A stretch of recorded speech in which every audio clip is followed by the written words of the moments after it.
एक भाई भाई चुप रह जाओ 10 मिनट।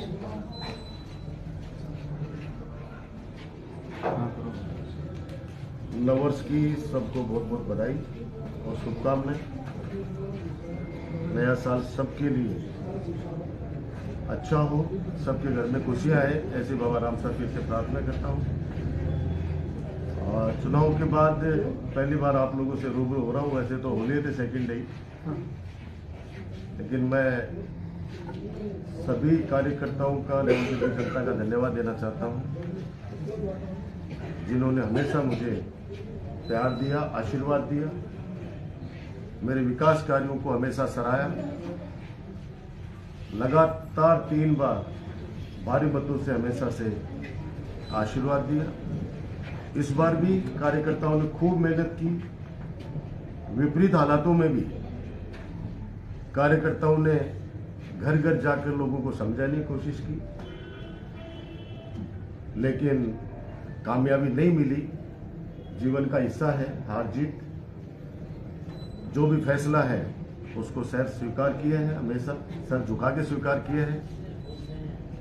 और जिन लोगों ने मेहनत करके नवलगढ़ के जो विकास रूपी हमारे गुलदस्ता था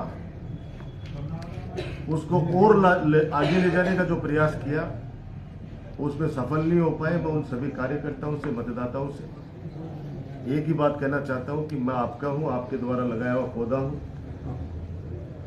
और जिस प्रकार से आप लोग विपरीत परिस्थिति के अंदर भी मेरे साथ खड़े रहे, मेरा हमेशा की तरह वादा है कि मैं हमेशा आपके साथ सुख दुख में खड़ा रहूंगा, खड़ा रहा हूं। इस नवलगढ़ को बहुत ऊंचाइयों पर लेके गए हैं, आगे भी लेके जाएंगे। जो जीते हैं उनको बधाई। और आप लोगों के माध्यम से ये प्रार्थना करूंगा कि चुनाव के अंदर जो भी अफवाहें फैलाई, जो भी झूठ बोला, चलो कोई बात नहीं, हमारे लोग ही हमसे नाराज हो गए और परिणाम हमारे पक्ष में नहीं होकर उनके पक्ष में चला गया। लेकिन उनसे विनती है मेरी कि अब चुनाव हो गए, जो गुमराह करना था गुमराह कर लिया, अब काम पे लग जाना चाहिए। जो अधूरे पड़े कार्य हैं, बड़े बड़े काम हैं, उनको आपकी सत्ता है, आपका राज है, उसको आप पूरा कराइए। विपक्ष की जो भूमिका हो सकती है वो ईमानदारी से निभाएंगे। अन्याय के खिलाफ हमेशा लड़े हैं, चाहे छात्र राजनीति से लेकर आज तक, उसके खिलाफ आज भी लड़ेंगे। सब लोग, नवलगढ़ हमारा शांति प्रिय क्षेत्र है। मैं तो हमेशा एक ही प्रार्थना करता हूं बाबा राम साहब पीर से कि हमारे नवलगढ़ को किसी की नजर नहीं लगे। चुनाव जीतने के बाद जैसे मैंने 15 सालों में परिपाटी रखी कि सब लोग अपने हैं, मैं हमेशा कहता हूं कि वोट मन का है, जिसके मन में जची वो दे दिए। और जब हमारे लोग ही जब समझ नहीं पाए परिस्थितियों को, तो किसी और को तो अपन क्या कह सकते हैं। लेकिन मैं इतना ही कह सकता हूं कि नववर्ष से नई शुरुआत करेंगे। अभी 31 को भी सभी युवा विकास मंच के कार्यकर्ताओं ने दूध महोत्सव मनाया, नववर्ष दूध के साथ।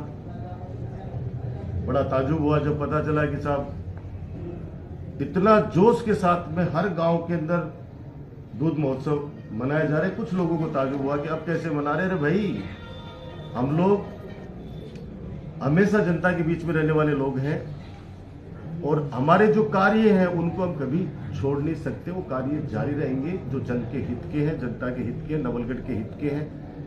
नवलगढ़ हमारा हमेशा आगे बढ़ेगा।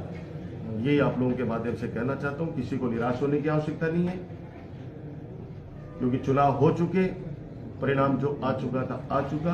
अब नई सरकार को शुभकामनाएं। राजस्थान के अंदर नई सरकार बनी है। आप लोग जो काम है नवलगढ़ के, उनको आप पूरा कीजिए। और जो कर्मचारियों वाली बातें हैं, कर्मचारियों को बार बार आज भी धमकाया जा रहा है, तो मैं इतना ही कहूंगा कि अपने लोग हैं। अब आपने नवलगढ़ के अंदर पिछले 2.5 साल से एसडीएम जी अच्छा काम कर रही थी, उनको आपने सलूम्बर भेज दिया।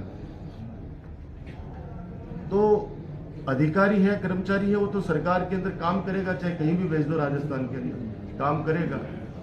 लेकिन अगर आपको जनता ने चुना है तो कोशिश ये करो कि जो दूर बैठे हैं उनको लेके आओ, जैसे हम लेके आते थे हमेशा। तो ये चीजें हैं, इसलिए मैं कह रहा हूं कि बदले की भावना की राजनीति नहीं होनी चाहिए।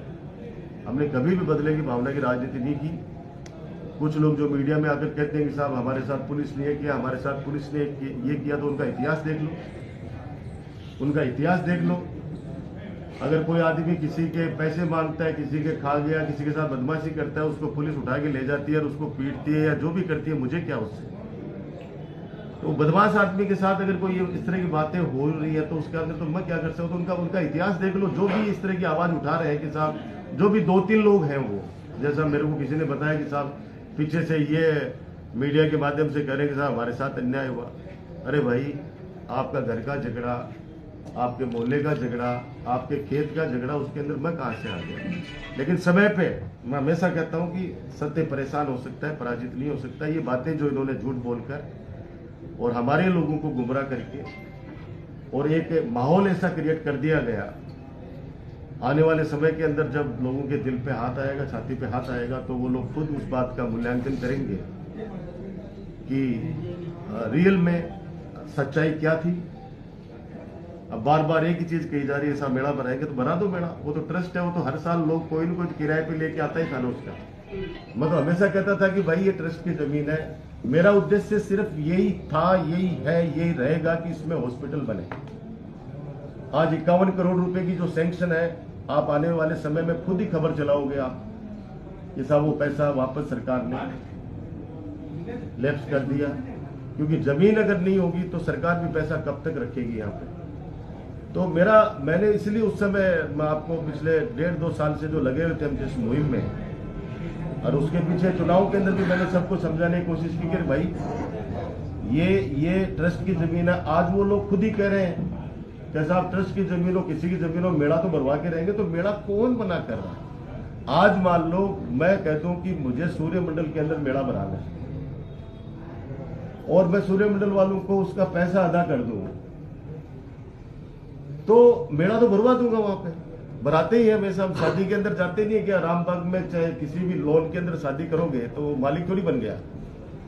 तो बजाय भामाशाहों का अपमान करने के, अपमानित मत करो उन भामाशाहों को, उनको विश्वास में रखो और उनको कहो कि साहब आपने नवलगढ़ की जनहित के लिए, जब ट्रस्ट ये कह चुका कि हम यहाँ का 1 रुपया लेके हमारे नहीं जाएंगे, हम जनहित के लिए हम सारा कुछ करने के लिए तैयार हैं।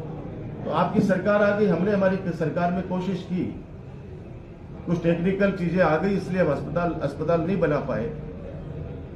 लेकिन नगर पालिका ने उसमें शानदार रोड निकाली है।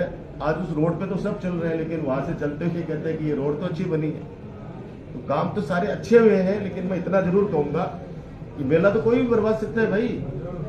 पहले भी तो ट्रस्ट से सैंक्शन लेके, उनसे अनुमति लेके 10 लाख रुपए ये लोग पे करते थे। कोर्ट के अंदर भी इन लोगों ने एडमिट किया है, तो वो भरवाते थे। उद्देश्य आपका सिर्फ यही है क्या? आपने तो जनता को ये गुमराह किया गया था कि साहब ये तो ये हो गया, ये तो ये हो गया। उस समय मेरा सोच यही है कि झूठ की राजनीति चली, लेकिन जैसे भी जनता का फैसला है, स्वीकार है। और 90,000 लोगों ने वोट दिए हैं। ये अपने आप में एक बहुत बड़ी बात है कि विकास कार्यों को पसंद करती है नवलगढ़ की जनता। लेकिन कुछ लोग, अपने लोग नाराज हो गए, गुमराह हो गए। आने वाले समय के अंदर उनको जब सच का पता चलेगा तो इस वक्त देखेगा सब चीज। लोकसभा चुनाव को लेकर बड़ी जिम्मेदारी दी गई है पार्टी और लोकसभा चुनाव सर पर है और राजस्थान में भी जिम्मेदारी दी है। भीलवाड़ा का भी कोऑर्डिनेटर बनाया है।